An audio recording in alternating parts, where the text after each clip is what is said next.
Bon, maintenant, si vous êtes un enfant ou une personne sensible, je vous déconseille de regarder ce qui va suivre ou de passer à ce time code. Corky Dancing ou The Lure en anglais est un film polonais sorti en 2015. Un curieux mélange entre film d'horreur et comédie musicale, un peu comme Sweeney Todd Pretty women, yes.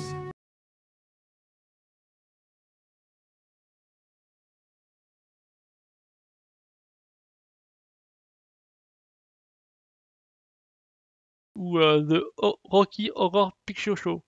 You mean she... I thought there's no use getting into heavy petting. It only leads to trouble and seat wetting. L'histoire suit deux petites sirènes, donc Silver et Golden, ou Or et Argent. Donc on les voit tirées par le chant d'un homme, comme la légende, et du coup, eux aussi sont attirés par leur chant, après. Wyciągnijcie nas, nie bójcie się, przecież was nie zjemy, wyjemy, wyjemy, wyjemy. Ensuite, elles sont embarquées dans un nightclub où le fameux chanteur qu'elles ont vu sur la plage travaille.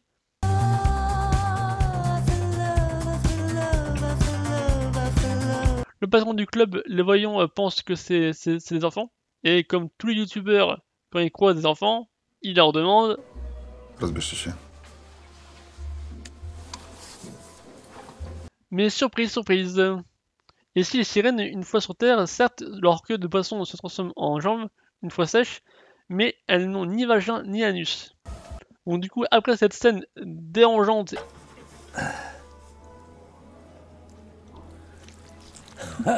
Faktycznie. Tylko, że strasznie czuć od nich rybą. elles vont alors commencer à apprécier le monde des humains, notamment Silver, via le beau gosse de service.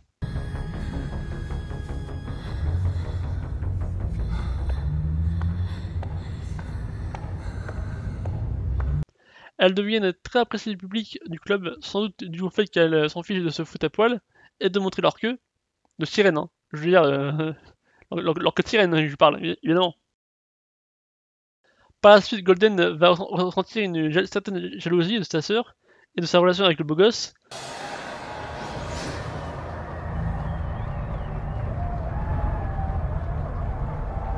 Mais ça n'a pas l'empêché de lui rouler des galoches. Elle va alors du coup bouffer des humains pour se calmer les nerfs, normal. Silver et le beau gosse vont tomber amoureux l'un de l'autre, sauf que le gars la considère comme un animal, et ça ça rend triste Silver, forcément. Suite à une fellation dans l'eau et une chanson. Tego, co jest stałością, wcześniej zapamiętaną. Tego, co jest stałością. Golden va faire la rencontre d'une créature cornue dont les cornes ont été arrachées, qui va lui raconter comment dans le conte d'Anderson, que si sa sœur tombe amoureuse d'un homme, mais que celui-ci épouse une autre, elle se transformera en écume au lever du soleil. Ah, au fait, vous avez été choqué dans le conte quand la petite sirène sacrifia sa langue par amour? Vous êtes tellement pas prêts pour la suite. Donc Silver par amour décide de faire du troc, hein, elle veut échanger sa queue de poisson contre de vraies jambes avec un vagin entre. Jak chcesz, to mogę ci dać swój ogon. Lors d'une séance photo, on apprend que par Golden que si Silver donne sa queue, elle perdra sa voix. Parce que sa queue est liée à sa voix. Pourquoi, comment, je ne sais pas, mais c'est le cas. Voilà. Avec le beau gosse, Silver va se faire scier la queue pour se faire greffer le bas d'une femme random, hein, qu'on n'a jamais vue et qu'on ne reverra jamais, qui va récupérer sa queue. Du coup, en plus, ouais, j'ai beaucoup trop de questions dans ma tête, mais je ne sais même pas si c'est médicalement possible de faire ça. Mais bon, imaginons. Bon, évidemment, le couple va profiter du nouveau corps de Silver, mais suite à un accident, sa relation va se dégrader. Le beau gosse la voit toujours comme un animal, qui en plus a peu de sa voix, donc il va perdre d'intérêt pour elle. notamment grâce à sa rencontre avec une femme fan de ses musiques. Zagramy ją żywiej, co? A na czym miałem grać? Oui, on peut considérer ce personnage comme étant un gros FDP, hein, on va pas se mentir. D'ailleurs, Silver va le sentir et se réveiller en pleurant. Oui, car je voulais pas expliquer, mais dans le conte, étant donné que les sirènes n'ont pas d'âme, elles ne peuvent pas pleurer. Donc je trouve ça sympa qu'il le montre là, à ce moment-là du film. Bref, en ni une ni deux, le nouveau couple se marie. Oui, c'est encore extrêmement rapide, hein. L'ancien cornu explique à Silver qu'elle doit le bouffer avant l'aube, sans quoi elle se changera en écume. Mais elle, comme dans le conte, elle reste fall in love. To jest tylko człowiek, a z ciebie będzie morska piana. Donc toujours comme dans le conte, au moment de le tuer, elle abandonna au dernier moment et profita de ces derniers instants pour lui faire un petit câlin.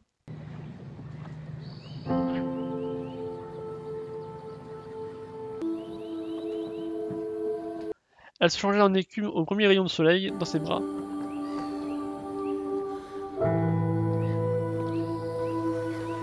Son sauvetage ne servira à rien, car juste après, sa sœur, folle de colère, le bouffe et retourne dans l'océan.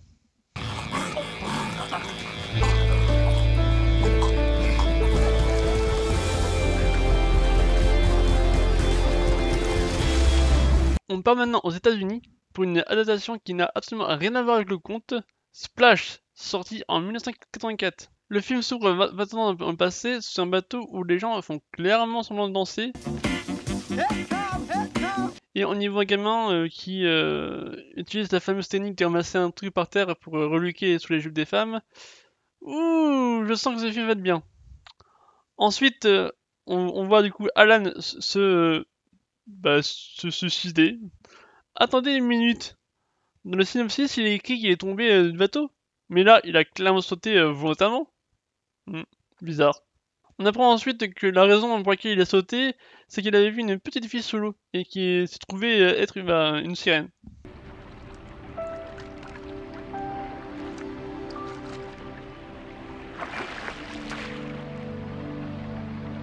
De retour dans le présent, on retrouve Alan, joué par Tom Hanks, travaillant dans l'import-export sur un port, avec un mec qui a étrangement une folle envie de cerise. Je veux mes cerises, nom de Dieu! Bon, ensuite, après que Alan se soit fait larguer par sa copine, parce qu'il n'arrivait pas à lui dire je t'aime. Comment ça, si je t'aime? Lui et son frère, Freddy, incarné par John Candy, vont à un mariage où on peut voir Freddy utiliser la même technique que quand il était jeune.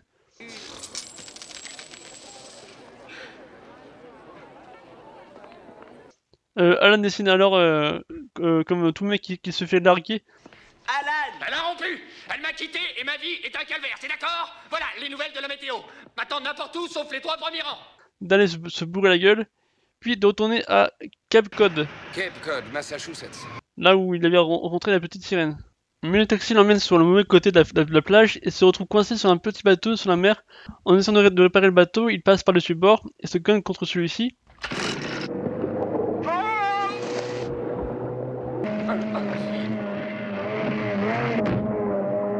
Il fait alors sauver par la même jeune femme qu'il avait vue dans l'eau il y a 20 ans et qui aujourd'hui est devenue carrément bonne. Cette jeune femme est incarnée par Daryl Hannah qui a fait quelques voitures Playboy. Et là, c'est pas sur le fond qu'elle va l'embrasser, comme dans le conte. Non, là c'est direct sur la bouche. Il n'y a pas de...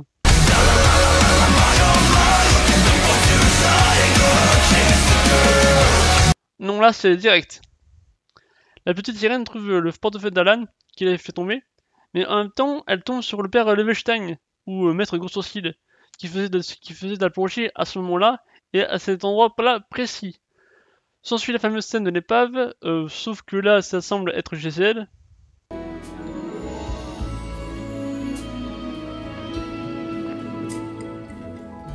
De retour à New York, avec des gens qui ont littéralement jamais vu de leur vie une femme toute nue, j'ai l'impression, vu comment ils s'excitent devant.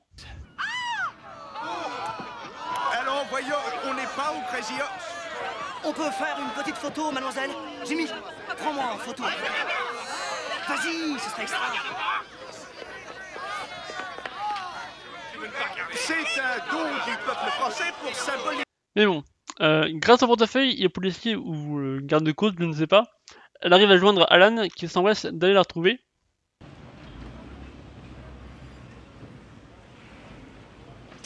J'arrive tout de suite. Oui, bonjour, je vous donne un coup de timbre s'il vous plaît. Un coup de timbre pour le jeune homme. Ah. Oui, oui, il a sa raison, il est là-bas. Oui, on en a une ici là-bas.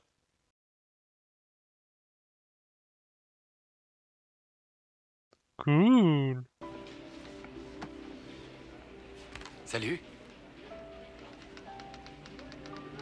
Donc après qu'il se soit satisfait, Salut la compagnie.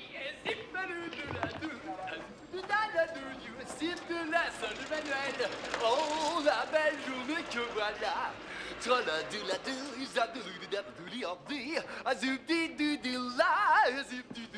Prends-moi dans tes bras. Et vous dansez, jeune homme? Non mais ouais, ça va pas devant les employés. Ah, ce que tu peux être bourgeois alors. Tu te conduis comme une patate. la petite sirène s'en va pour Blooming Dance, donc le magasin où travaille Rachel Green dans la série Friends. Bloomingdale? Oh oui. Taxi? Alan part à sa recherche. Vous vous demandez peut-être pourquoi j'appelle la petite sirène? Ah, c'est parce que elle s'appelle... Je m'appelle...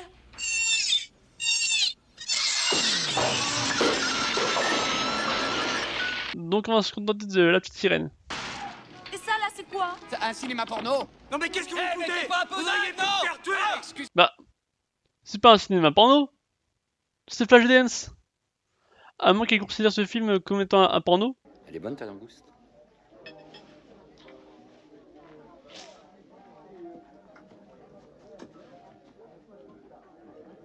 Érotique.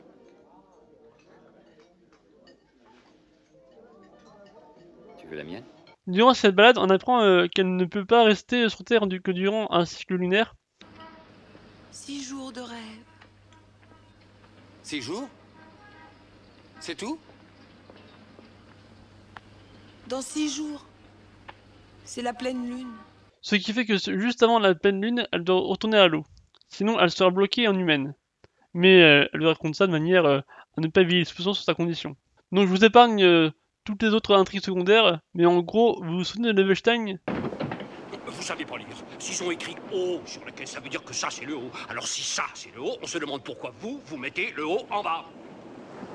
Eh bien, il revoit la petite sirène surnommée Madison dans le journal après s'être baladée à poil devant la statue de la liberté. Il décide alors de la poursuivre et pendant ce temps, le couple devient de plus en plus proche. Après une demande de mariage qui s'est soldée par un échec. Madison, veux-tu m'épouser?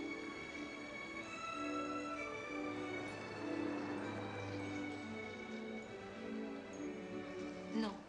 Alan va se mettre à bouder. Et pourquoi est-ce qu'ils ne seraient pas heureux? Ils ont la chance de passer leur vie ensemble, non? Lui qui espérait un oui, alors que ça fait littéralement 3 jours qu'ils se connaissent. Énervé par ce soudain changement d'humeur, Madison s'enfuit. Mais alors qu'est-ce qu'ils ont là-bas, ces gens-là? Ils ont pas de glace, ils n'ont pas de vêtements, ils n'ont pas de musique. Mais alors qu'est-ce que c'est que ce pays, hein? Tu pourrais m'expliquer qu'est-ce que c'est? Allison! Mais revient pour le dire oui. Alan? Oui, quoi?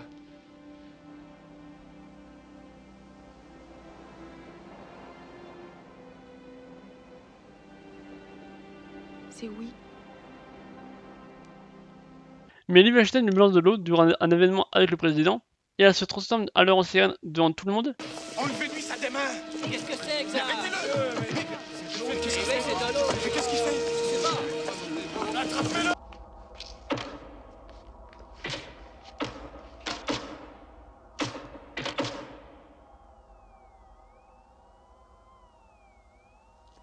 J'avais vu. Oh mais regardez. Vous avez raison. La voilà la sirène, je l'ai enfin démasquée. Elle se fait capturer par des FDP avec Alan. Nous voyons que c'était pas une sirène, il le libère.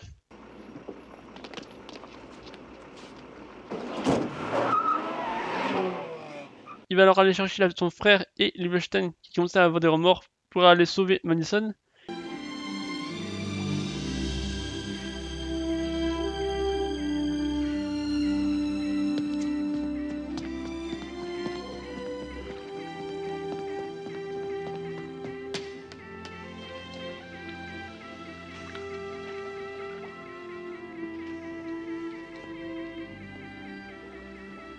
Ils arrivent à s'enfuir en abandonnant Freddy. Ils se sont ensuite poursuivis par l'armée.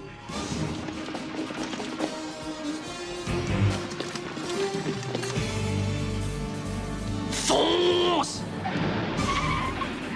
Et en arrivant au bout de la route, Melissa lui révèle une intrigue qu'on avait tous deviné depuis le début, que c'était elle, la petite fille sous l'eau, qui l'avait sauvée il y a 20 ans, et lui demande alors d'abandonner sa famille et de s'enfuir avec elle pour toujours. Ne pouvant se résoudre à l'abandonner, il accepta, mais ce noyeur ne sachant pas nager, mais grâce au blessé d'une sirène, cela lui procure de l'oxygène. Donc du coup, ils arrivent à s'enfuir tous les deux sous l'eau en amoureux, et tout le monde est content.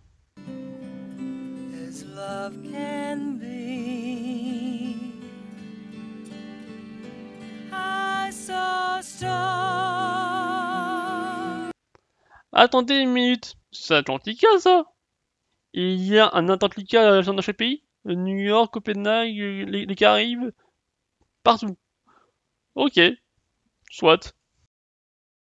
Bon, il existe des tas de films de sirènes qui ne reprennent pas le conte original, mais je vais pas tous les citer. Alors, je vais quand même vous citer l'histoire de Aquamarine. Donc c'est un film sorti en 2006. C'est l'histoire de deux adolescentes qui trouvent une sirène qui ont aidé à ce qu'elle pécho. Voilà, c'est globalement l'histoire du film. Et en plus, je vous ai pas parlé des nombreuses séries aussi, comme donc la série Sirène, S-I-R-E-N, et la fameuse série que tout le monde de ma génération connaît, H2O. Allez Cléo, tu ne vas pas rester là-dedans toute la journée. Avec le fameux générique.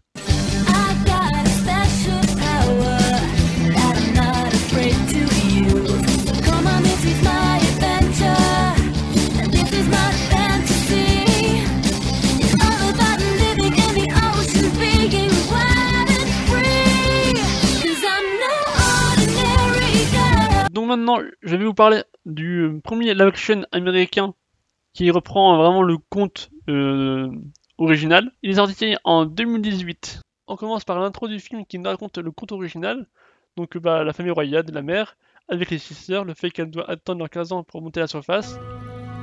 Chaque princesse, le jour de ses 15 ans, avait l'autorisation de s'aventurer à l'air libre. Mais juste une seule journée. Bon, alors là dans le film, elle a le droit qu'à une seule journée, à la surface. Soit. Il y a même l'autre fille qui récupère le prince sur la plage, tout est pareil. Elle nagea dans les plus sombres profondeurs de l'océan, où vivait un sorcier. Et elle lui parla de son amour perdu et de son désespoir de ne pas avoir de jambes comme ceux de la surface. Le perfide sorcier lui fit une offre. Il était disposé à exaucer son souhait en échange d'une seule chose. Son âme. Attends, quoi? Elle lui donne son âme? Mais qu'est-ce que vous avez foutu? Vous étiez si bien parti. Bon, le film commence sur une grand-mère qui raconte une histoire de la petite sirène à cette petite fille, j'imagine. Elle débute avec Peter le Magnifique. Grand roi Peter, le Magnifique. Et sa nièce malade, elle. Donc rien à voir avec le prénom français. Hein. Elle, c'est un prénom anglophone très connu, comme Elle Fanning, la sœur de Dakota Fanning, Jane dans Twilight. Donc elle est persuadée que sa maladie est due au fait qu'elle serait une sirène. Plus tard, on apprend que Peter est un journaliste et doit écrire un article sur un gars dans le Mississippi qui aurait un élixir contre tous les remèdes. Pour Peter, c'est tout bénef, il fera son travail, partira en voyage et tout fera payer, et en plus, il pourra voir si cet élixir pourra sauver sa nièce. Arrivé au cirque, il découvre de la petite sirène, donc... La petite sirène du Mississippi.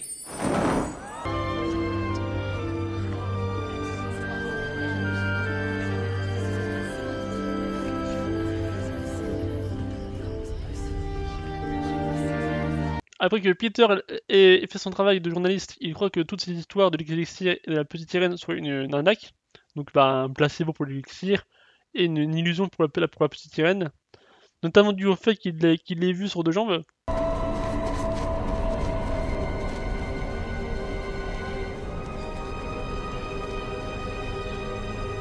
Donc, plus tard dans le film, lui et sa nièce la retrouvent sur deux jambes une nouvelle fois. Cela ne fait qu'attiser le doute dans le cœur de Peter, mais aucunement dans celui de sa fille, qui croit fermement à l'histoire de la petite sirène, comme quoi les sirènes retrouvent leurs jambes à marée basse. À la fin de la discussion, on comprend que le géant du cirque est en fait le sorcier qui lui aurait pris son âme.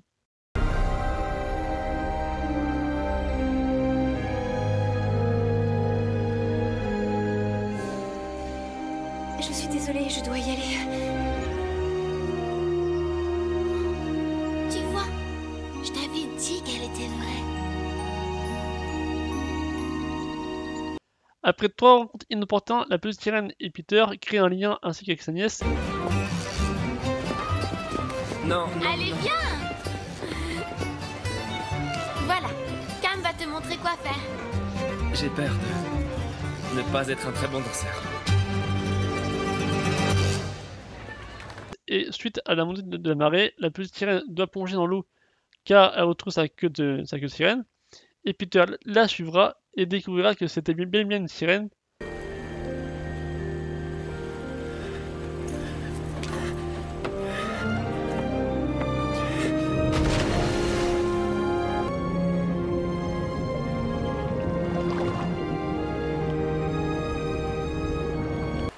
Comment est-ce possible? Tu ne comprendrais pas, Cam. Je veux comprendre. C'est arrivé il y a tellement longtemps. Après la scène où elle lui explique le scénario, Peter décide de l'aider, mais pendant qu'il batifolait, sa nièce fut kidnappée.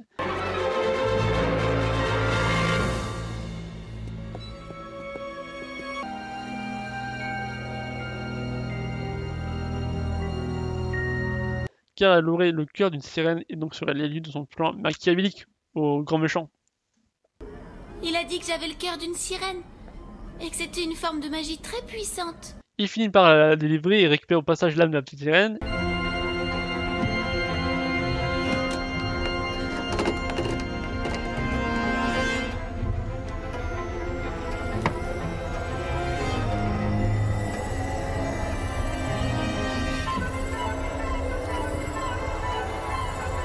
Et la sauve avec l'aide de Dents de Sabre et de la sorcière rouge.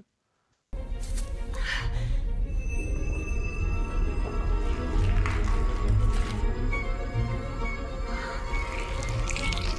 comment est-ce possible? Ça ne durera pas longtemps. C'est bientôt la marée haute. Après une course-poursuite effrénée, les sorciers arrivent et les rattrapent et une démonstration de magie s'ensuit.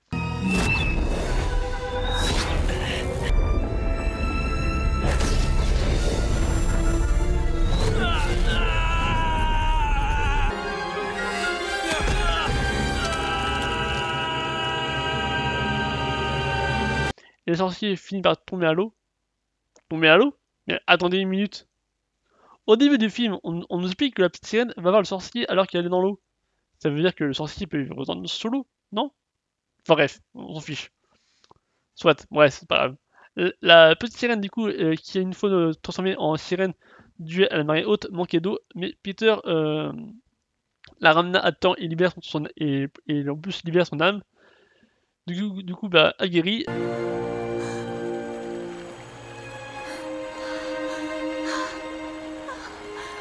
Du coup, elle va aussi par la suite guérir sa nièce grâce à l'eau. Grâce à l'eau. Et du coup, après, tout le monde il est heureux. Voilà, fin. D'ailleurs, fait amusant, l'actrice qui joue la petite sirène dans le film, donc Poppy Drayton, joue dans un court-métrage appelé Snake Dick.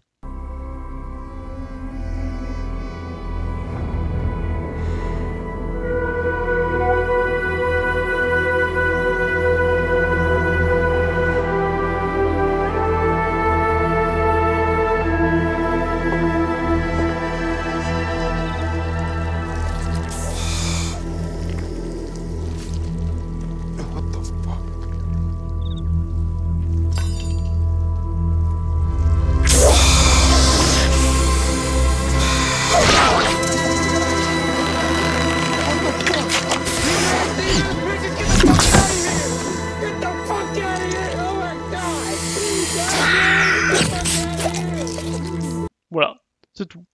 Il n'y a aucun lien avec la petite sirène. Je voulais juste vous dire que ça existe. Bon, maintenant, parlons du dernier remake de la petite sirène. La vérité, tout a déjà été dit par énormément de personnes sur YouTube, et je suis complètement d'accord avec eux, enfin avec la plupart.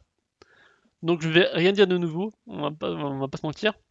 Pour la fameuse polémique sur la couleur de peau, sans parler du fait que le conte se passe à Copenhague, donc en Danemark, en hiver, il y a carrément pour être plus précis, parce que là le film est clairement dans un endroit hors du temps, donc voilà, ils ont réussi à déjouer ce problème.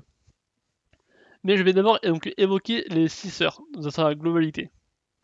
Qu'est-ce qui s'est passé là?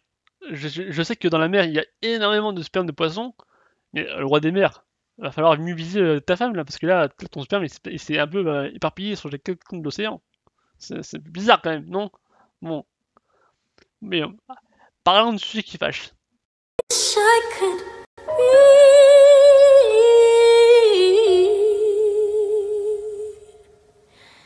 Dans le conte, la description physique qu'ont les personnages, c'est uniquement leur couleur de peau, qui est aussi blanche que l'écume.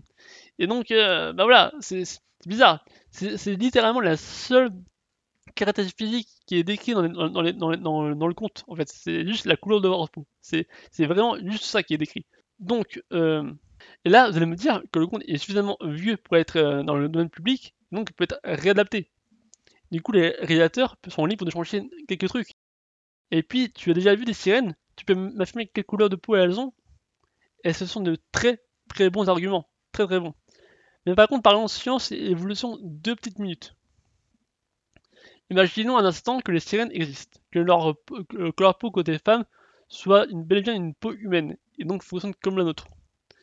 Les sirènes vivent au fond des océans. Et là, qu'importe l'océan. Donc le Caraïbe, Danemark, on s'en fiche. Ici, ce qui est important, c'est le fond des océans. Et oui, pour ne pas être vu et chassé par les humains, car étant des créatures avec une intelligence semi-humaine, un peu comme les centaures, elles ont compris que leur meilleure chance de survie était de vivre au fond des océans. Et de plus, elles ont compris que c'est plus simple de bâtir une civilisation sur un sol. Et qu'est-ce qu'il y a au fond de l'océan? À part cette immonde créature de merde, eh ben, il n'y a rien du tout. Il est fait tout noir. Ça va être tout noir. Les rayons de soleil n'atteignent pas le fond de l'océan, et donc si ces rayons n'atteignent pas le fond de l'océan, ils ne vont pas atteindre leur peau. Ce qui fait que c'est physiquement impossible qu'une sirène soit noire, si elle existait. Parce que qu'est-ce qui donne la couleur de notre peau?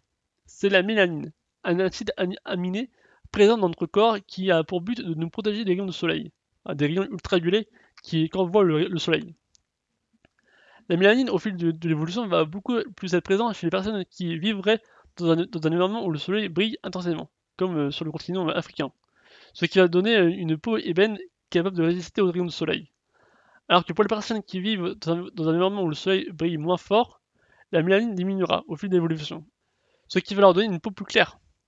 Donc pour revenir à mon histoire de sirène au fond des océans, leurs peaux n'auront aucunement besoin de se protéger des rayons de soleil, alors que leur peau devrait être blanchâtre comme leurs cheveux. Leurs yeux, eux, devraient soit être rouges comme les albinos, soit être blancs, voire translucides comme les aveugles, ou simplement bleu clair. Et là, vous allez me sortir la fameuse carte du lapin magique.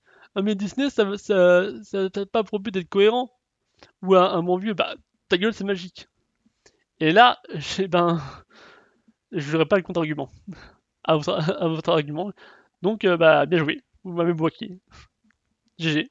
Pour finir, les fameux Sébastien et Polochon, qui ont fait parler d'eux, je vais vous citer un film.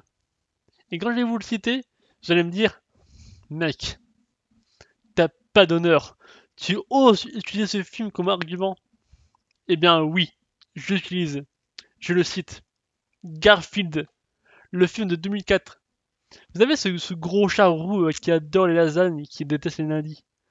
Et oui, c'est ce film qui a pu lancer cette mode dans les films de remettre des familles avec un animal en image de synthèse, comme Alvin et Chipmunks.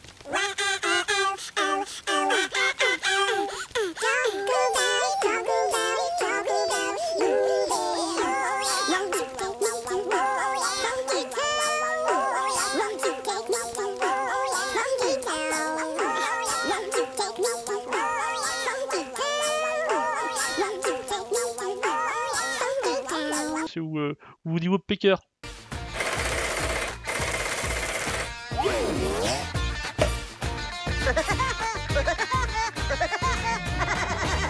Et j'en passe. Vous voyez, ils ont gardé la patte cartoonesque de leurs personnages pour les faire parler sans que ça soit trop bizarre. Et ben c'est ce qu'on voulait voir pour le show Sébastien, Disney.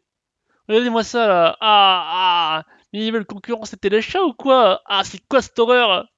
Et puis, petit détail, vraiment, c'est genre, c'est. Je sais que là, je chipote un petit peu, mais quand on vous demande de décrire une sirène marine, j'entends, hein, pas les femmes oiseaux, hein, il y a de fortes chances que vous me dites, bah, c'est une jolie femme avec une queue de poisson. Mais à part ça, vous allez me parler d'une femme avec des coquillages comme soutif, ou les boobs salaires, et regardez ce qu'ils ont fait. Ils ont pris une actrice avec aucun argument, si on peut dire. Et ils l'ont mis un tissu, et sans décolleté. Puis là, vous allez me dire, oh mais c'est un film Disney, c'est pour les enfants.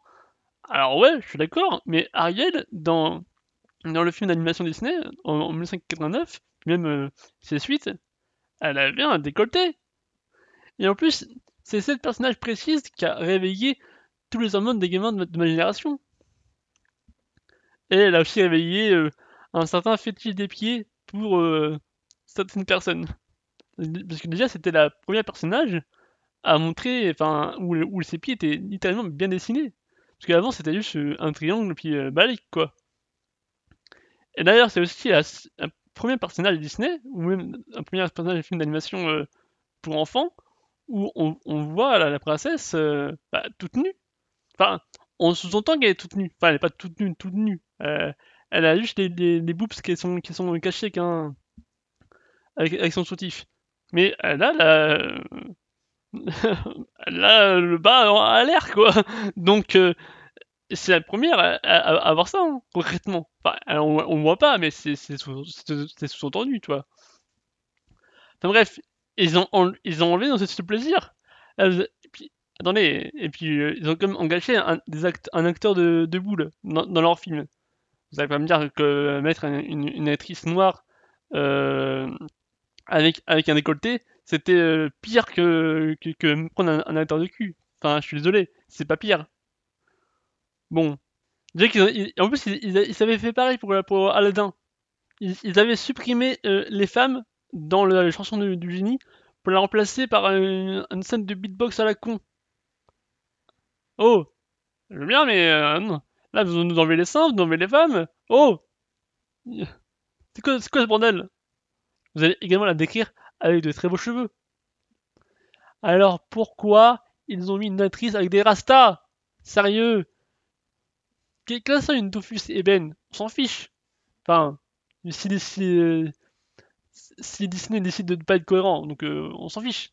Si on décide de ne pas être cohérent, ok. Soyez pas cohérent, ok, si vous voulez.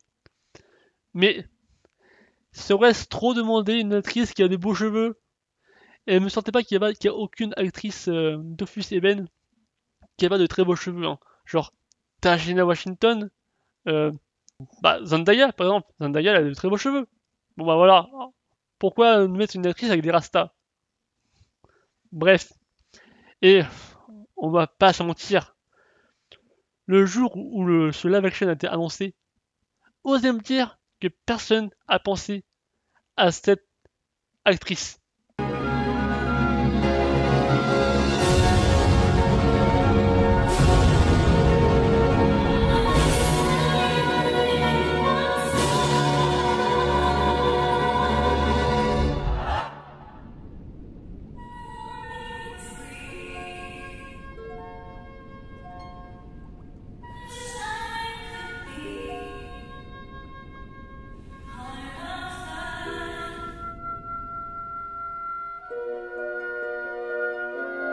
Et oui, Ariana Grande pour moi c'était la seule personnage, enfin la seule actrice chanteuse qui était fait pour le rôle de la petite sirène. Enfin actrice chanteuse de notre époque, évidemment. Parce que concrètement, si vous avez voulu faire une live action à l'époque, ça aurait été chez les Stoner, évidemment. La fameuse actrice qui a prêté son visage à Ariel et qui a inspiré aussi les dessinateurs pour les animations. Cette vidéo touche à sa fin, je vous remercie d'avoir regardé cet épisode de 1001 références. Et vous aviez des refs?